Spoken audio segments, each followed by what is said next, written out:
Hi hello வணக்கம் நண்பர்களே, welcome to uncle John show. நான் ஜான்சன். எல்லாரும் நல்லா இருக்கீங்களா? நல்லா இருப்பீங்கன்னு நம்புகிறேன். நண்பர்களே, உங்களுக்கு ஒரு ஆச்சரியமான விஷயம் தெரியுமா?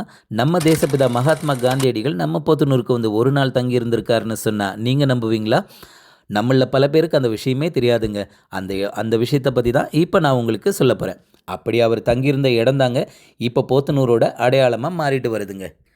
நம்ம காந்தியடிகள் அந்த காலத்தில் மெட்ராஸ் மாகாணமாக அறியப்பட்ட நம்ம தமிழ்நாட்டில் தாழ்த்தப்பட்ட மக்களுக்காக ஸ்கூல் கட்டுறதுக்கு நலநிதி திரட்ட சுற்றுப்பயணம் வந்திருக்காருங்க.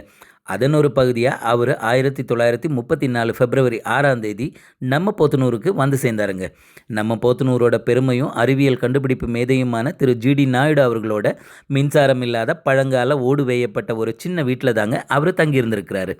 ராத்திரி 11 மணியிலிருந்து அதிகாலை 2 மணி வரைக்கும் தன்னோட சுற்றுப்பயணத்தோட கணக்குகளை எல்லாம் லாந்தர் விளக்கு வெளிச்சத்திலேயே கவனித்த அவர் கொஞ்ச நேரம் ஓய்வெடுத்துட்டு மறுபடியும் 4 மணிக்கெல்லாம் தன்னோட பயணத்தை தொடர்ந்துருக்காருங்க. அதாவது 1934 பிப்ரவரி 6ஆம் தேதி சாயங்காலம் போத்தனூர் வந்து சேர்ந்தவர் அதே 1934 பிப்ரவரி 7ஆம் தேதி அதிகாலையில் நம்ம போத்தனூரை விட்டு கிளம்பியிருக்காருங்க. 1998 வரைக்கும் மறந்து போயிருந்த இந்த வரலாற்று சிறப்புமிக்க ஒரு சம்பவத்தை தட்டி எழுப்ப காரணமாக இருந்தவர் நம்ம பொள்ளாச்சி சமத்தூர் ஜமீன் குடும்பத்தை சேர்ந்தவரும் கல்வியாளருமான திரு கிருஷ்ணராஜ் வானவராயர் தாங்க.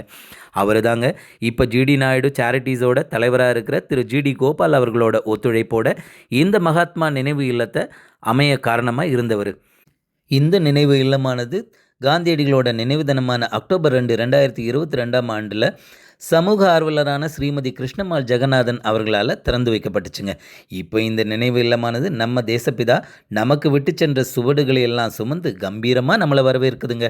வியூவர்ஸ், இந்த காந்தி மண்டபம் எங்கே இருக்குது அப்படின்னு கேட்டிங்கன்னா, கோயம்புத்தூரில் இருக்கிற உக்கடத்துலேருந்து 6 கிலோமீட்டர் தூரத்தில் இருக்கிற போத்தனூரில் ஜிடி ஹாஸ்பிட்டல் அதுக்கு ஆப்போசிட் 50 மீட்டர்ஸ் ஈஸ்ட் சைடில் அமைஞ்சிருக்கு. ஓகேங்களா? நீங்கள் உங்கள் குடும்பத்தோடு போய் உங்கள் குழந்தைங்களுக்கெல்லாம் காந்தியை பற்றியும் நம்ம தேசப்பற்றை பற்றியும் சொல்லிக் கொடுக்கலாம். அருமையான நினைவு மண்டபம், நீங்கள் கண்டிப்பாக போய் பாருங்கள். ஓகேங்களா? உங்களை நான் அடுத்தடுத்த வீடியோக்குள்ளே சந்திக்கிறேன் வித் டிஃப்ரெண்ட் டைப்ஸ் ஆஃப் டாபிக்ஸோட. Till then, bye from uncle John show. Bye, see you all. Bye bye.